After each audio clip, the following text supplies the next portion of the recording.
GS की class में एक बार फिर से सभी व्यूवर्स का बहुत बहुत स्वागत है। आज हम यहाँ पर एसएससी जीडी में एक टॉपिक है जिसका नाम है भारतीय संविधान। भारतीय संविधान से हर सभी पेपरों में 2 से 3 क्वेश्चन पूछे जा रहे हैं। तो उन बातों को ध्यान में रखते हुए हम भारतीय संविधान के सभी महत्वपूर्ण अनुच्छेदों और अनुसूचियों को आज यहाँ पर कवर अप करेंगे, ताकि भारतीय संविधान से अनुच्छेद से कोई भी क्वेश्चन आपसे पूछा जाए वो छूटे ना। तो एक ही वीडियो में सभी को कवर किया जाएगा, अनुसूची को भी कवर किया जाएगा और यहाँ पर जितनी महत्वपूर्ण अनुच्छेद है सभी अनुच्छेदों को यहाँ पर कवर अप किया जाएगा भारतीय संविधान के। तो आइए प्रारंभ करते हैं। सबसे पहली बात यह है कि भारत के संविधान में वर्तमान में 448 अनुच्छेद, 25 भाग और 12 अनुसूचियां हैं, जबकि मूल संविधान था उसमें 395 अनुच्छेद, 22 भाग और 8 अनुसूचियां थी। भारत का संविधान 29 नवंबर सन 1949 को बनकर तैयार हुआ था तथा 26 जनवरी सन 1950 ईस्वी को यह पूरे भारत में लागू किया गया।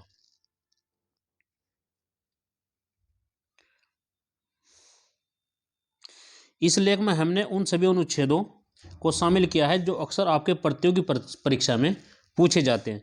सबसे पहले कौन सा अनुच्छेद यहाँ पर दिया गया? अनुच्छेद नंबर फर्स्ट दिया गया है। अनुच्छेद नंबर पहला किससे संबंधित है? संघ का नाम और राज्य का क्षेत्र। संघ का नाम और राज्य का क्षेत्र से संबंधित अनुच्छेद नंबर फर्स्ट है। उसके बाद अनुच्छेद नंबर 3 महत्वपूर्ण है। नए राज्यों का निर्माण और वर्तमान राज्यों के क्षेत्रों, सीमाओं या मौजूद राज्यों के नामों में परिवर्तन करना अनुच्छेद नंबर 3 में दर्शाया गया है। अनुच्छेद नंबर 3 के बाद अनुच्छेद नंबर 13। अनुच्छेद नंबर 13 में क्या दिया गया है? मौलिक अधिकारों को असंगत या उनका अकल्पीकरण करने वाली विधि के बारे में बताया गया अनुच्छेद नंबर 13 में। अनुच्छेद नंबर 14 दिया गया है कानून के समक्ष समानता। अनुच्छेद नंबर 14 के बाद अनुच्छेद नंबर 16 है सरकारी नौकरियों में सभी को अवसर की समानता। अनुच्छेद नंबर 16 के बाद अनुच्छेद नंबर 17 है 17 अनुच्छेद क्या है? अस्पृश्यता का उन्मूलन। अनुच्छेद नंबर 19 दिया है अभिव्यक्ति की स्वतंत्रता के बारे में कुछ अधिकारों का संरक्षण दिया गया अनुच्छेद नंबर 19 में। अनुच्छेद नंबर 21 दिया गया है। अनुच्छेद नंबर 21 क्या कहा गया है? प्राण और दैहिक स्वतंत्रता से संबंधित अनुच्छेद नंबर 21 है। अनुच्छेद नंबर 21A में क्या कहा गया है? प्राथमिक शिक्षा का अधिकार अनुच्छेद नंबर 21A में दिया गया है। अनुच्छेद नंबर 25 में क्या दिया गया है? अंतरात्मा की स्वतंत्रता, मनचाहा काम और धर्म के प्रचार करने की स्वतंत्रता अनुच्छेद नंबर 25 में वर्णित है। अनुच्छेद नंबर 30 में क्या कहा गया है? अल्पसंख्यकों को शैक्षणिक संस्थानों को स्थापित करने और उनका प्रशासन करने का अधिकार अनुच्छेद नंबर 30 में दिया गया है। अनुच्छेद नंबर 31 में क्या कहा गया है? 31C में कुछ निर्देशिक सिद्धांतों को प्रभावित करने वाली विधियों की व्याख्या की गई अनुच्छेद नंबर 31C में। अनुच्छेद नंबर 32 में क्या कहा गया है? मौलिक अधिकारों को लागू करने की रीट या संहिता या अन्य उपचार किसमें दिए गए हैं? अनुच्छेद नंबर 32 में। अनुच्छेद नंबर 38 में क्या कहा गया है? राज्य लोगों के कल्याण को बढ़ावा देने के लिए एक सामाजिक व्यवस्था बनाएगा। कौन बनाएगा? राज्य बनाएगा। अनुच्छेद नंबर 38 में यह प्रावधान किया गया है। अनुच्छेद नंबर 40 किससे संबंधित है? ग्राम पंचायतों का गठन। अनुच्छेद नंबर 40 के बाद अनुच्छेद नंबर 44 है नागरिकों के लिए एक समान नागरिक संहिता अनुच्छेद नंबर 44 में दिया गया है। अनुच्छेद नंबर 45 क्या है? 6 साल से कम उम्र के बच्चों के लिए अनिवार्य शिक्षा अनुच्छेद नंबर 45 में दिया गया है। अनुच्छेद नंबर 46 में क्या कहा गया है? अनुसूचित जातियों, अनुसूचित जनजातियों और अन्य कमजोर वर्ग के शैक्षणिक और आर्थिक हितों को बढ़ावा देना अनुच्छेद नंबर 46 में दिया गया है। अनुच्छेद नंबर 50 में क्या कहा गया है? अनुच्छेद नंबर 50 में कहा गया है कार्यपालिका से न्यायपालिका को अलग कर दिया गया है, अलग किया जाना चाहिए। अनुच्छेद नंबर 50 में यह कहा गया।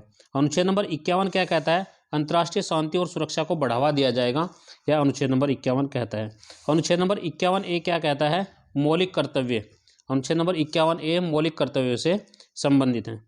अनुच्छेद नंबर 72 अनुच्छेद नंबर 72 अर्थात 72 क्या कहता है? राष्ट्रपति की शक्तियों जैसे क्षमा देना, सजा का निलंबन करना, कुछ मामलों में सजा को कम करने का प्रावधान अनुच्छेद नंबर 72 में दिया गया है। अनुच्छेद नंबर 74 क्या कहता है? राष्ट्रपति को सहायता और सलाह देने के लिए मंत्रिपरिषद का गठन किया जाएगा।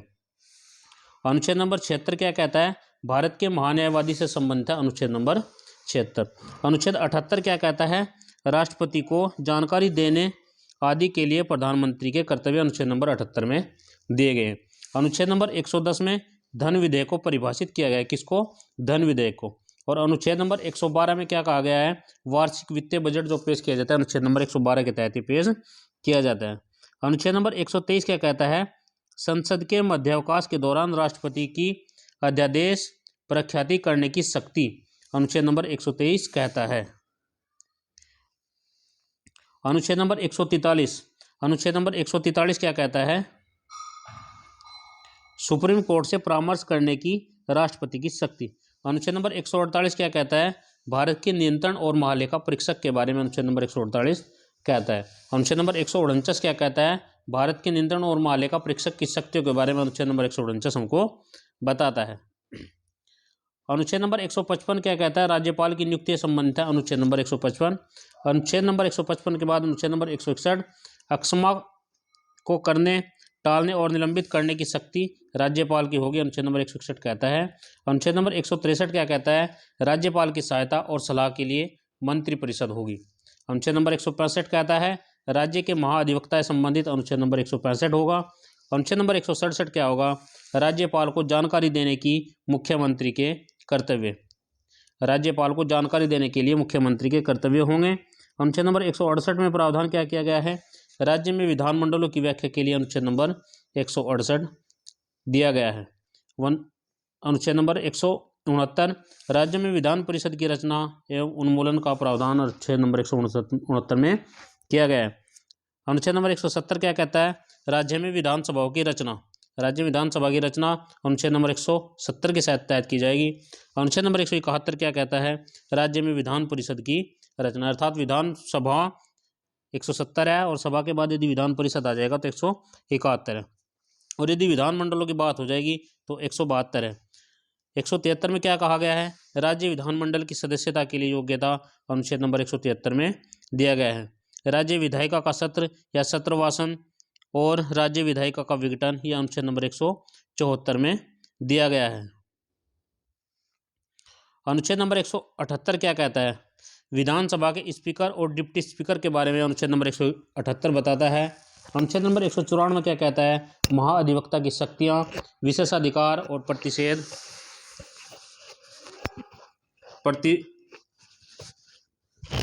प्रतिरोधक क्षमता के बारे में अनुच्छेद नंबर 194 बताता है।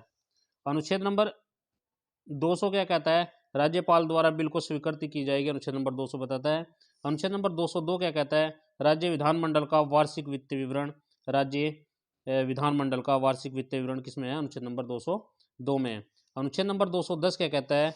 राज्य विधानमंडल में इस्तेमाल की जाने वाली भाषा, अर्थात राज्य विधानमंडल में कौन सी भाषा का इस्तेमाल किया जाएगा? अनुच्छेद नंबर 210 बताता है। अनुच्छेद नंबर 212 क्या कहता है? न्यायालयों को राज्य विधानमंडल की कार्यवाही के बारे में पूछताछ करने का अधिकार है। किसको? न्यायालय को। अनुच्छेद नंबर 212 में यह प्रावधान किया गया है। अनुच्छेद नंबर 213 क्या कहता है? राज्य विधानमंडल के अवकाश में राज्यपाल द्वारा अध्यादेश प्रख्याति करने की शक्ति। अनुच्छेद नंबर 214 क्या कहता है? राज्यों के लिए उच्च न्यायालयों की व्यवस्था की जाएगी। अनुच्छेद नंबर 214 में कहा गया है कि राज्य होंगे उनके लिए एक न्यायालय की व्यवस्था की जाएगी। 217 अनुच्छेद नंबर 217 क्या कहता है? उच्च न्यायालय के न्यायाधीशों की नियुक्ति की शर्तें क्या होंगी? यह अनुच्छेद नंबर 217 में दिया गया है। अनुच्छेद नंबर 226 क्या कहता है? अनुच्छेद नंबर 226 कहता है उच्च न्यायालयों की रिट जारी करने की शक्तियों के बारे में अनुच्छेद नंबर 226 हमको बताता है। अनुच्छेद नंबर 239 ए दिल्ली के लिए विशेष उपबंध किया जाता है, अनुच्छेद नंबर 39 ए में। अनुच्छेद नंबर 243 भी पंचायतों के गठन से संबंधित है, अर्थात पंचायतों का गठन होगा अनुच्छेद नंबर 43 बी से, और यदि पंचायतों की संरचना की बात होगी तो अनुच्छेद नंबर 243 सी। और 243 जी क्या कहता है? पंचायतों की जिम्मेदारियां, उनकी क्या जिम्मेदारी होंगी, क्या शक्ति होगी और क्या अधिकार होगा, 243 जी में दिया गया है। और ग्राम पंचायतों अर्थात पंचायतों के चुनाव भी होंगे तो 243 के में प्रावधान किया गया है। 249 राज्य सूची के विषय के संबंध में राष्ट्रीय हित में कानून बनाने की संसद की शक्ति, ये 249 में बताया गया है। 262 में क्या कहा गया है? अंतर्राज्यीय नदियों या नदी घाटी के बारे में पानी से संबंधित विवादों का अधिनियम, अनुच्छेद नंबर 62 दिया गया है। अनुच्छेद नंबर 263 में क्या प्रावधान किया गया है? अंतर्राज्यीय परिषद के संबंध में प्रबंधन अनुच्छेद नंबर 263 में किया गया है। अनुच्छेद नंबर 265 कहता है कि कानून के प्राधिकार के बिना करों का आरोपण न किया जाना चाहिए। अनुच्छेद नंबर 275 कहता है कुछ राज्यों को संघ से अनुदान प्राप्त होगा। यह अनुच्छेद नंबर 275 कहता है। अनुच्छेद नंबर 280 क्या क्या कहता है? अनुच्छेद नंबर 280 महत्वपूर्ण, बहुत ही ज़्यादा महत्वपूर्ण है। वित्त आयोग की कार्यवाही से संबंधित अनुच्छेद नंबर 280 है। अनुच्छेद नंबर 300 क्या कहता है? वाद और कार्यवाही के बारे में अनुच्छेद नंबर 300 बताता है। अनुच्छेद नंबर 300 कहता है विधि के प्राधिकार के बिना व्यक्ति को संपत्ति से वंचित नहीं किया जा सकता, अर्थात संपत्ति का अधिकार है।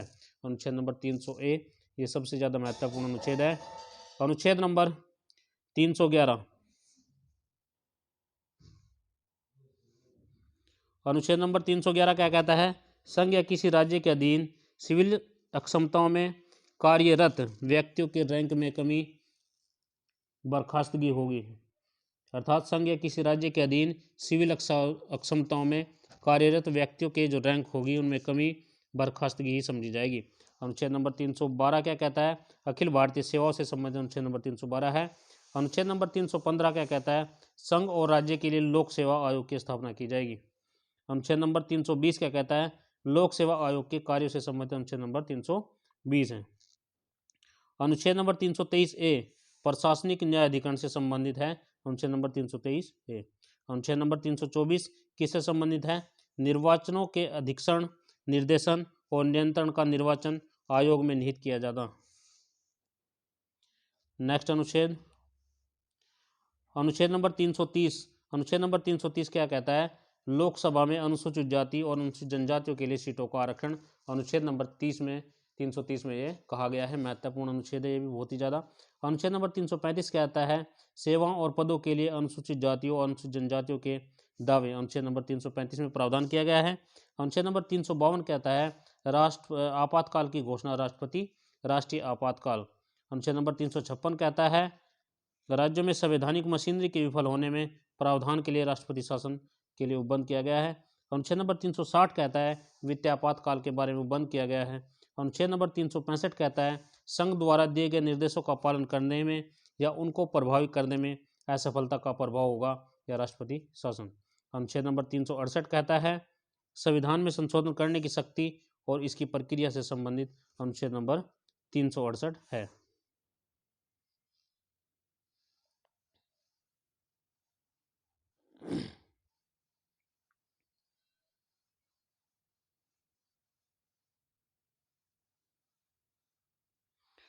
अब यहाँ भारतीय संविधान की अनुसूचियों की कुल बात कर लेते हैं। भारतीय संविधान की अनुसूची में कुल 12 अनुसूचियाँ हैं जो इस प्रकार हैं। पहला प्रथम अनुसूची क्या कहती है? इसमें भारतीय संघ के घटक राज्यों जिसमें 29 राज्य होंगे एवं केंद्र शासित प्रदेश क्षेत्रों का उल्लेखन किया गया है। 62वें संविधान संशोधन के द्वारा दिल्ली को राष्ट्रीय राजधानी क्षेत्र का दर्जा दिया गया। कौन से संविधान संशोधन के द्वारा? 62वें संविधान संशोधन के द्वारा। 2 जून 2014 को आंध्र प्रदेश से पृथक कर तेलंगाना एक अलग राज्य बना। इससे पहले राज्यों की संख्या 28 थी। द्वितीय अनुसूची, इसमें भारत राज्य व्यवस्था के विभिन्न पदाधिकारी। दूसरी अनुसूची में क्या किया गया है? भारत राज्य व्यवस्था के विभिन्न पदाधिकारी जैसे राष्ट्रपति हो गया, राज्यपाल, लोकसभा अध्यक्ष, उपाध्यक्ष, राज्यसभा के सभापति एवं उपसभापति, विधानसभा के अध्यक्ष, उपाध्यक्ष, विधानसभा परिषद के सभापति एवं उपसभापति, उच्चतम न्यायालय, उच्च न्यायालय के न्यायाधीश और भारत की नियंत्रण मालिका परीक्षक को प्राप्त होने वाले वेतन भत्तों का उल्लेख किया गया है दूसरी अनुसूची में। इसमें यहाँ पर कन्फ्यूज है, आप देख सकते हैं, इसको हम बता देंगे अभी। तीसरी अनुसूची क्या है? इसमें विभिन्न पदाधिकारी जैसे राष्ट्रपति, उपराष्ट्रपति, मंत्री, उच्चतम एवं उच्च न्यायालय के न्यायाधीशों द्वारा पद ग्रहण करने के समय ली जाने वाली शपथ का विवरण किया गया है। अर्थात तीसरी अनुसूची में शपथ है और दूसरी अनुसूची में जो उनको वेतन और भत्ते दिए जाएंगे उनके बारे में वर्णन किया गया है। अनुसूची नंबर 4 में क्या कहा गया है? इसमें विभिन्न राज्यों तथा संघीय राज्यों की राज्यसभा में प्रतिनिधित्व का वर्णन किया गया, अर्थात किस राज्य को कितना प्रतिनिधित्व दिया जाएगा इसका वर्णन किया गया है इसमें चौथी अनुसूची में। 5वीं अनुसूची, इसमें विभिन्न अनुसूचित क्षेत्रों, अनुसूचित जनजातियों के प्रशासक और नियंत्रण मालिका अधीक्षक के बारे में 5वीं अनुसूची में यहाँ पर बताया गया है।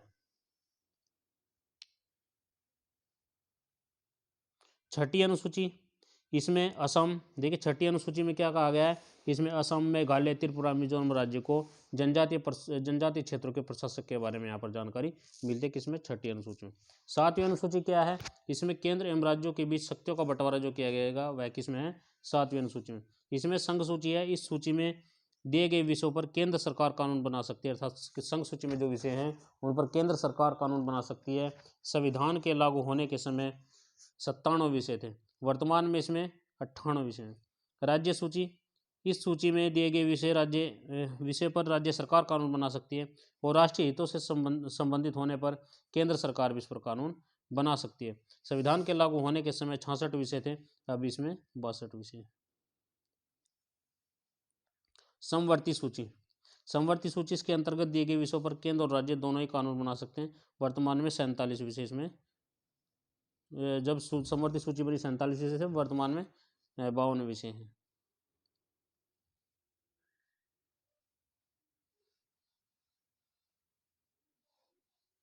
आठवीं अनुसूची, आठवीं अनुसूची में भारत की 22 भाषाओं का उल्लेखन किया गया है, अर्थात आपसे पूछ लिया जाएगा भाषाओं से संबंध कौन सी अनुसूची है, आठवीं अनुसूची है।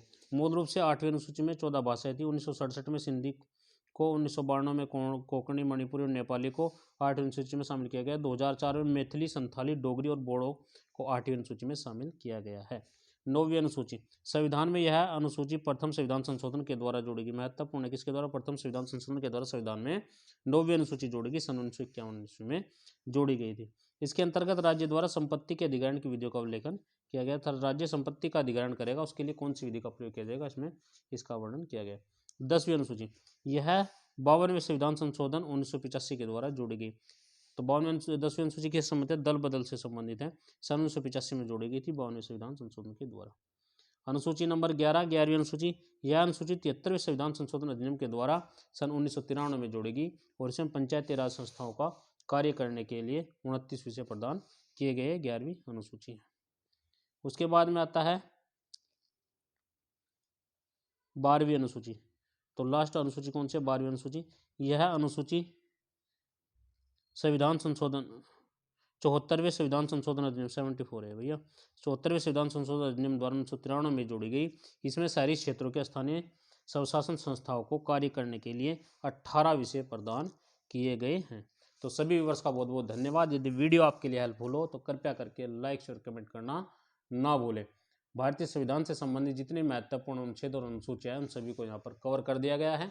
एसएससी जीडी में इससे बाहर मुझे नहीं लगता कि कुछ आएगा, जो भी आएगा सब इन्हीं अनुच्छेदों से और इन्हीं से ही आएगा, जो भी अनुसूची यहाँ पर दी गई हैं। यदि आपको लगता है कि चैनल को सब्सक्राइब करना चाहिए, जिन लोगों ने चैनल सब्सक्राइब नहीं किया है वो चैनल सब्सक्राइब कर दें।